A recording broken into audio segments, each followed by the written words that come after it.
Ancien Testament.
Au commencement.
Du calme, mes amis, laissez-le tranquille. Allez-vous-en, couchez. Allez-vous-en.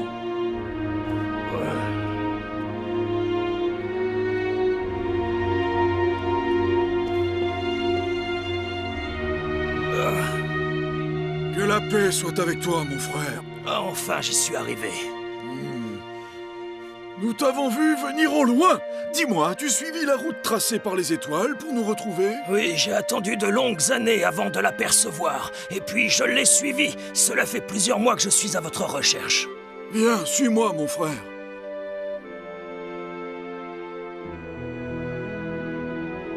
Pourtant, c'est écrit dans ce verset. La terre est suspendue au-dessus du néant. C'est ici que je range ces documents.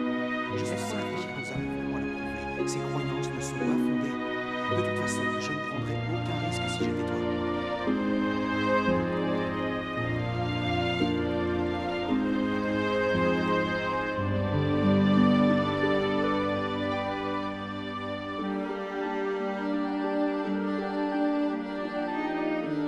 Ta couleur brune m'indique que tu viens de la tribu de Japhet. Pourquoi as-tu fait un si long voyage? J'ai traversé le désert parce que je suis à la recherche de la vérité. Qu'est-ce qui te fait croire que tu trouveras les réponses que tu cherches ici, parmi nous? Je veux connaître les secrets de toute la création. J'aimerais savoir comment la terre, les animaux, les étoiles et les humains sont apparus. Pourquoi as-tu besoin d'acquérir cette connaissance, mon frère? Quand j'étais enfant, je demandais souvent à mon père de m'expliquer comment nous étions arrivés sur Terre. Ce sont les dieux, me disait-il. Mais comment ont-ils fait, je lui disais. Si tu veux vraiment le savoir, il faudra que tu leur demandes toi-même. Et il souriait à mon grand-père, parce qu'il était persuadé que je ne ferais aucune recherche.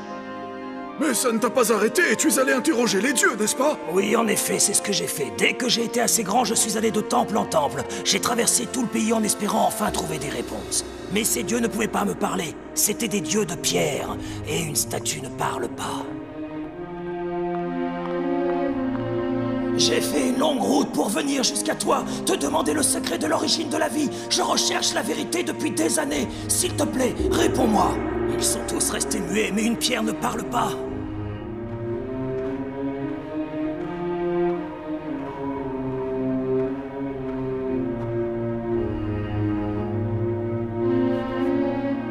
C'est alors qu'une chose très étrange est arrivée. Une nuit, j'ai fait un rêve tout à fait extraordinaire. Ou peut-être était-ce une vision, je ne sais pas vraiment. Dans ce rêve, je traversais le désert chevauchant mon chameau. Et soudain, derrière les dunes, m'est apparu un tout petit enfant souriant. Il venait vers moi.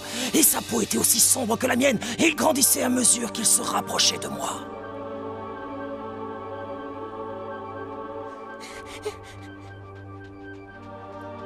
J'ai compris à ce moment-là qu'il devait s'agir d'une sorte de mirage.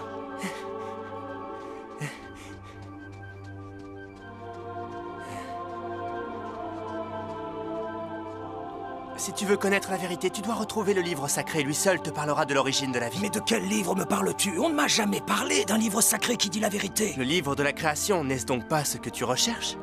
Oui, en effet, c'est ma raison de vivre. C'est ce que je souhaite par-dessus tout. Mais comment puis-je retrouver ce livre? Prends ce parchemin. Il contient la carte d'une montagne. Là, tu trouveras le livre. Contemple la voûte céleste à la tombée de la nuit. Quand une étoile que tu ne connais pas apparaîtra vers l'est, suis-la. Elle te conduira jusqu'à cette montagne. Là, tu trouveras le livre qui contient le secret de l'origine de l'univers, de la naissance des étoiles, des animaux et de toute créature vivante.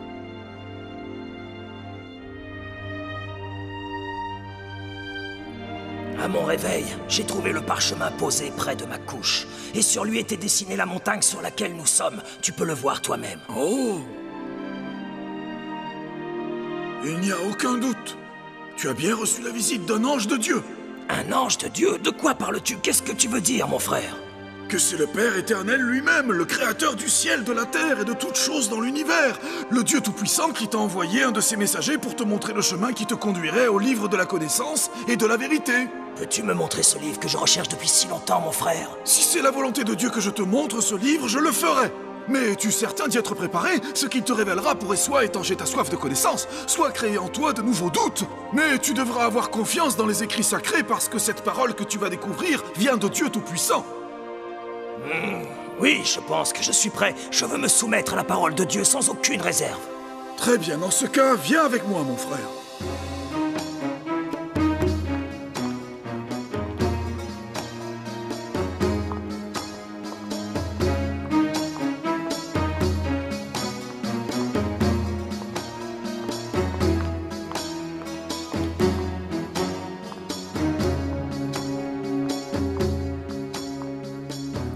Frère, je n'ai pas appris à lire dans cette langue. Que dois-je faire? Ne t'inquiète pas, mon ami, il n'y a pas de problème. Je peux t'aider et le lire pour toi.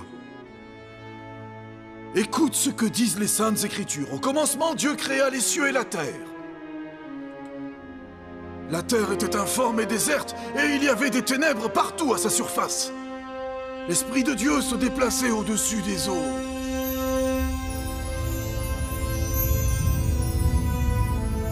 Et Dieu dit... Que la lumière soit. Et alors, la lumière fut. Après cela, Dieu vit que la lumière était bonne. Et Dieu sépara la lumière d'avec les ténèbres. Dieu appelait la lumière jour, et il appela les ténèbres nuit. Ainsi, il y eut un soir et il y eut un matin. Ce fut le premier jour. Dieu dit ensuite... Et qu'il y ait un firmament entre les eaux, et qu'elle sépare les eaux d'avec les eaux. Et Dieu fit le firmament. Il sépara les eaux inférieures au firmament d'avec les eaux qui sont au-dessus du firmament. Et il en fut ainsi.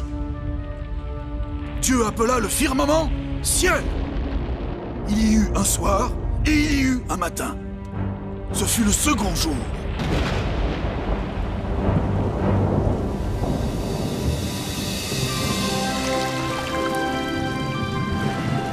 Dieu dit Que les eaux qui sont au-dessous du ciel se rassemblent en un seul lieu, et que la terre ferme apparaisse. et il en fut ainsi. Dieu appela la terre ferme le continent, et il appela les eaux mer. Dieu vit que cela était bon. Puis il dit Que la terre se couvre de la verdure, de l'herbe portant de la semence, des arbres fruitiers donnant du fruit selon leur espèce, et ayant en eux leur semence sur la terre.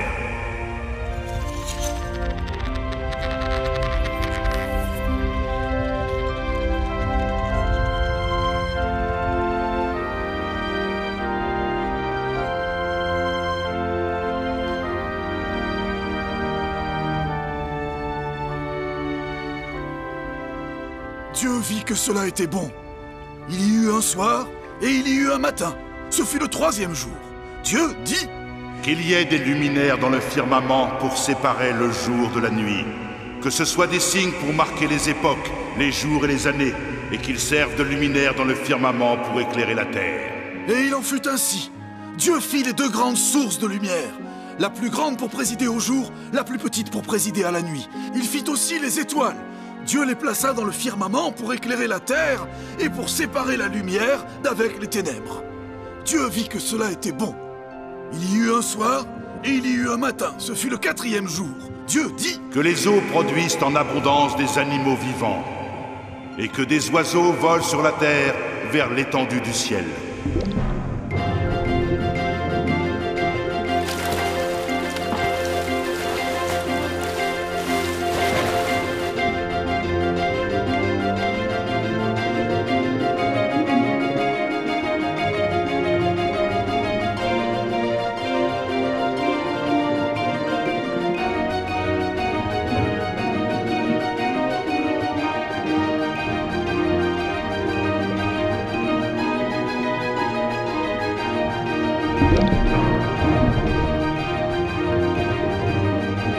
Dieu se mit à créer les monstres marins et toute âme vivante qui se déplace. Il créa aussi toutes les espèces d'oiseaux. Dieu les bénit en disant « Soyez féconds, devenez nombreux et remplissez les eaux des mers et que les oiseaux deviennent nombreux sur la terre. »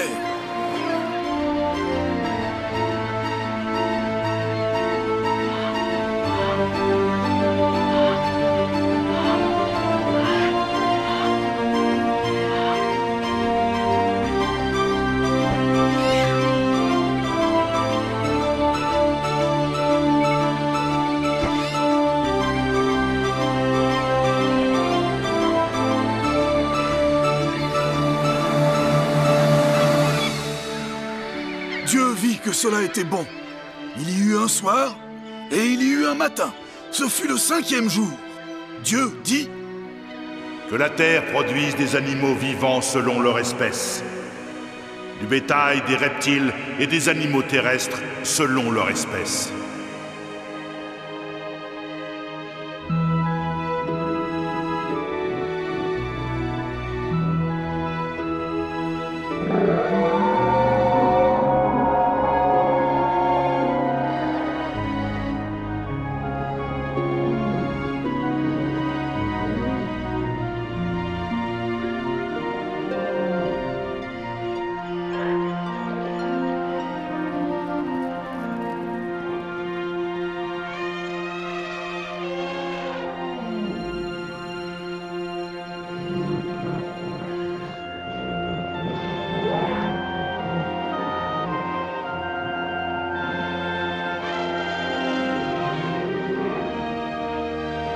Et il en fut ainsi. Dieu fit les animaux de la terre selon leur espèce, le bétail selon son espèce, et tous les reptiles de la terre selon leur espèce. Dieu vit que cela était bon. L'Éternel Dieu forma l'homme de la poussière du sol. Il souffla dans ses narines un souffle de vie, et l'homme devint une âme vivante.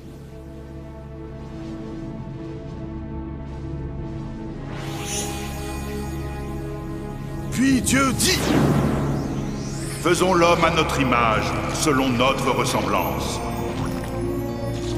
Et qu'il tienne dans la soumission les poissons de la mer et les créatures volantes des cieux, et les animaux domestiques et toute la terre, et tout animal qui se meut sur la terre.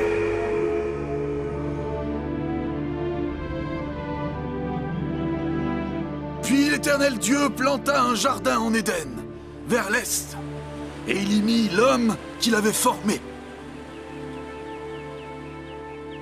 L'Éternel Dieu fit pousser du sol tout arbre désirable à voir, et bon à manger, et aussi l'arbre de vie au milieu du jardin, et l'arbre de la connaissance du bien et du mal. L'Éternel Dieu donna cet ordre à l'homme.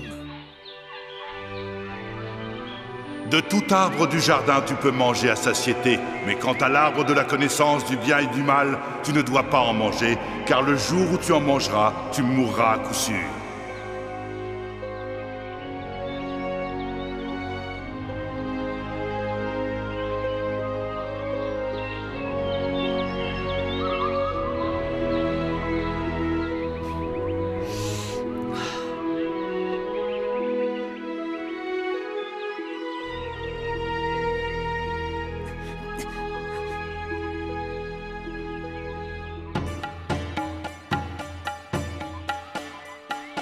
L'Éternel Dieu dit: Il n'est pas bon que l'homme reste seul.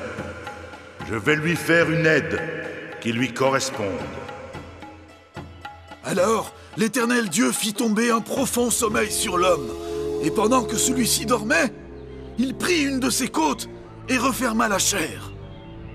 L'Éternel Dieu forma une femme de la côte qu'il avait prise de l'homme, et il l'amena vers l'homme.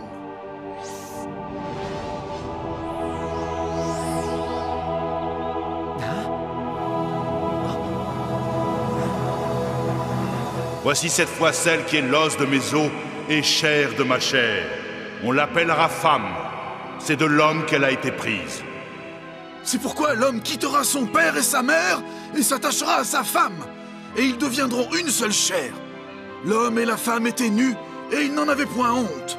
Car Dieu créa l'homme à son image, et il le créa à l'image de Dieu. Il créa l'homme et la femme. Dieu les bénit, et il dit: Soyez féconds et devenez nombreux, remplissez la terre et soumettez-la, et tenez dans la soumission les poissons de la mer et les créatures volantes des cieux, et toute créature qui se meut sur la terre. Dieu vit tout ce qu'il avait fait, et il trouva que cela était bon.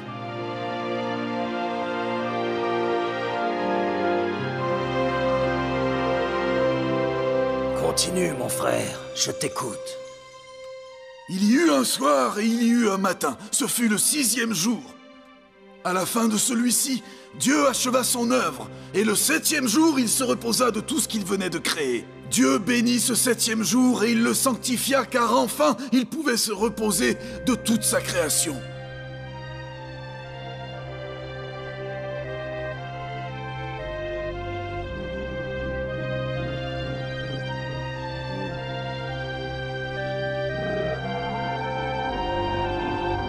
Le serpent était le plus sournois de tous les animaux des champs que l'Éternel Dieu avait fait.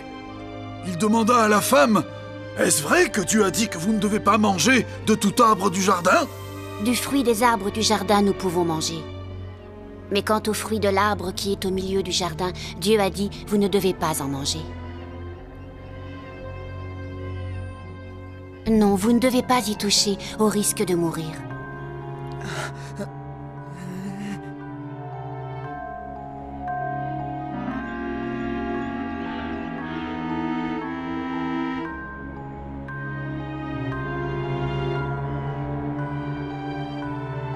Alors le serpent dit à la femme: « Vous ne mourrez pas du tout, car Dieu sait que le jour même où vous en mangerez, vos yeux s'ouvriront et que vous serez comme Dieu, connaissant le bien et le mal.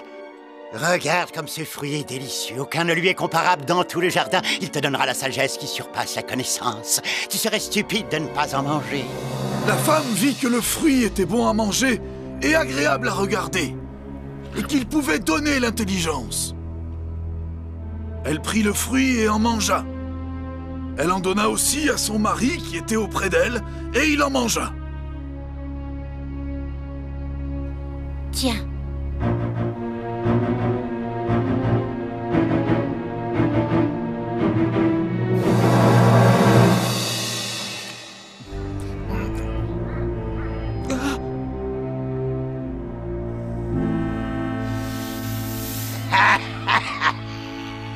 Alors leurs yeux à tous les deux s'ouvrirent et ils s'aperçurent qu'ils étaient nus.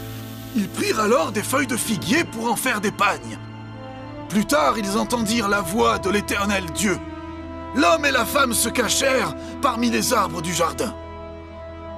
L'Éternel Dieu appela l'homme et lui dit: « Où es-tu » Seigneur, j'ai entendu ta voix dans le jardin et j'ai eu peur parce que je suis nu et je me suis caché, Seigneur. Qui t'a appris que tu es nu? Est-ce que tu as mangé de l'arbre dont je t'avais défendu de manger? La femme que tu as donnée pour être avec moi, elle m'a donné du fruit de l'arbre et ainsi j'ai mangé. Seigneur, c'est de sa faute à elle. Femme, qu'est-ce que tu as fait? Le serpent m'a trompé et j'ai mangé du fruit de l'arbre qui est au milieu du jardin. Serpent, puisque tu as fait cela, tu seras maudit entre tous les animaux domestiques, et tu marcheras sur ton ventre, et tu mangeras de la poussière tous les jours de ta vie. Je mettrai l'hostilité entre toi et la femme, entre ta descendance et sa descendance. Celle-ci t'écrasera la tête, et tu lui blesseras le talon. À toi, femme, j'augmenterai la souffrance de tes grossesses. Tu enfanteras avec douleur. Quant à toi, homme, puisque tu as écouté la voix de ta femme et que tu as mangé de l'arbre au sujet duquel je t'avais donné cet ordre, tu ne dois pas en manger. Maudit est le sol à cause de toi. C'est à force de peine que tu en tireras ta nourriture tous les jours de ta vie. C'est à la sueur de ton visage que tu mangeras du pain jusqu'à ce que tu retournes au sol, car c'est de lui que tu as été tiré. Car tu es poussière et tu retourneras à la poussière.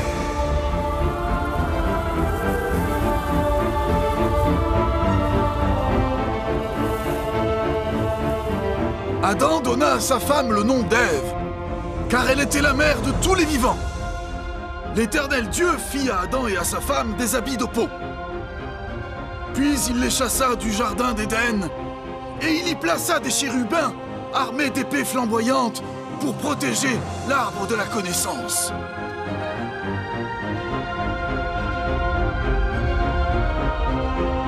C'est ainsi qu'apparut la vie sur terre.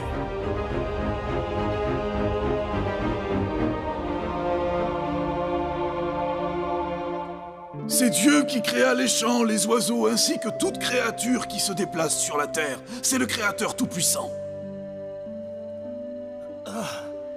J'ai enfin trouvé l'origine de la vie, la vérité que je recherche depuis de si longues années.